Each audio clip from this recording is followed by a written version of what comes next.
আসসালামু আলাইকুম। আজ আমি আপনাদেরকে বাংলাদেশের রেস্টুরেন্ট স্টাইল পাকা পেঁপের হালুয়া তৈরি করে দেখাবো। যারা এই হালুয়া খেয়েছেন তারাই একমাত্র জানেন এই হালুয়াটি খেতে কতটা মজার হয়। যার জন্য এখানে আমি মিডিয়াম সাইজের একটি পাকা পেঁপে নিয়েছি। পাকা পেঁপে আমাদের খুব ভালো করে ব্লেন্ড করে পিউরি করে নিতে হবে। পেঁপে ব্লেন্ড করার জন্য এভাবে ছোটো ছোটো টুকরো করে কেটে নিচ্ছি। খাওয়ার জন্য পাকা পেঁপে কিনে আনার পরে অনেক সময় দেখা যায় পেঁপে একদমই মিষ্টি হয় না, অনেক ফ্যাকাশে হয়। তখন আপনারা সেই পেঁপে ফেলে না দিয়ে কিন্তু এমন পাকা পেঁপের হালুয়া তৈরি করে নিতে পারেন। আর আমি আপনাদের নিশ্চিত বলছি যে এই পাকা পেঁপের হালুয়া ছোট থেকে বড় সকলেই অনেক বেশি পছন্দ করে থাকবে। পেঁপে আমি এভাবে খুব ভালো করে ব্লেন্ড করে পিউরি করে নিয়েছি। এখানে প্রায় 1.5 কাপের মতো পাকা পেঁপের পিউরি আছে। অবশ্যই কিন্তু একদম স্মুথ করে ব্লেন্ড করে নিতে হবে।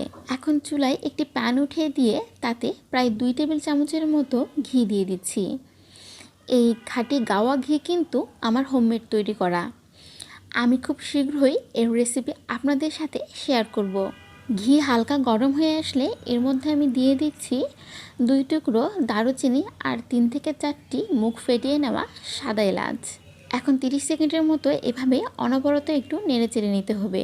ঠিক যখন দেখবেন গরম মশলার একটু ফ্লেভার বেরোতে শুরু করেছে, ঠিক সেই পর্যায়ে ব্লেন্ড করে নেওয়া পেঁপের পিউরি এর মধ্যে অ্যাড করে দিচ্ছি। এরপরে একটি স্প্যাচুলার সাহায্যে এভাবে অনবরত নেড়েচেড়ে নিচ্ছি। আর অবশ্যই কিন্তু এই পর্যায়ে চুলার হিট মিডিয়াম টু লোতে রাখতে হবে।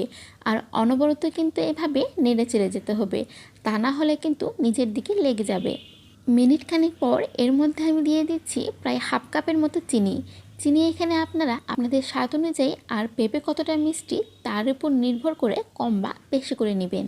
চিনি দেওয়ার পরে মিশ্রণটি কিন্তু আরেকটু বেশি পাতলা হয়ে যাবে। আর ঠিক এই পর্যায়ে এর মধ্যে দিয়ে দিচ্ছি সামান্য একটু ইয়েলো ফুড কালার। এটা সম্পূর্ণ অপশনাল, আমি শুধুমাত্র দেখার সৌন্দর্যের জন্যই ব্যবহার করছি। আর এভাবে যতক্ষণ না পর্যন্ত এটা ঘন হয়ে আসছে ঠিক ততক্ষণ পর্যন্ত অনবরত নেড়েচেড়ে রান্না করে নিতে হবে। আর এটা যখন অনেকটা ঘন হয়ে আসবে ঠিক সেই পর্যায়ে গরম মশলাগুলো উঠিয়ে নিচ্ছি। আর যখন দেখবেন হালুয়ার মিশ্রণটি ঠিক এমন থকথকে আর এমন বলকের মতো উঠছে, ঠিক এই পর্যায়ে এর মধ্যে আমি 1 টেবিল চামচের মতো ঘি দিয়ে দিচ্ছি। এই পর্যায়ে কিন্তু ঘি দিলে হালুয়ার ভিতর থেকে অনেক একটা ভালো ফ্লেভার পাওয়া যায়। অন্তত একবার হলেও এই হালুয়া বাসায় তৈরি করে দেখবেন, তাহলেই বুঝতে পারবেন এই হালুয়া খেতে কতটা মজার। ঠিক এভাবে নাড়তে নাড়তে যখন দেখবেন প্যান হতে ঘি এমন কিছুটা বেরোতে শুরু করেছে, ঠিক সেই পর্যায়ে চুলার জাল বন্ধ করে নামিয়ে নিতে হবে। চুলা থেকে নামিয়ে নিয়ে ঠান্ডা করে নিয়ে পেস্তা বাদাম কুচি দিয়ে পরিবেশন করে নিচ্ছি। এখানে আপনারা আপনাদের পছন্দ অনুযায়ী ড্রাই ফ্রুটস দিয়ে পরিবেশন করে নেবেন। আশা করছি রেসিপিটি আপনাদের ভালো লেগেছে। আগামীতে আবারও দেখা হবে। সুস্থ থাকবেন, ভালো থাকবেন। ধন্যবাদ।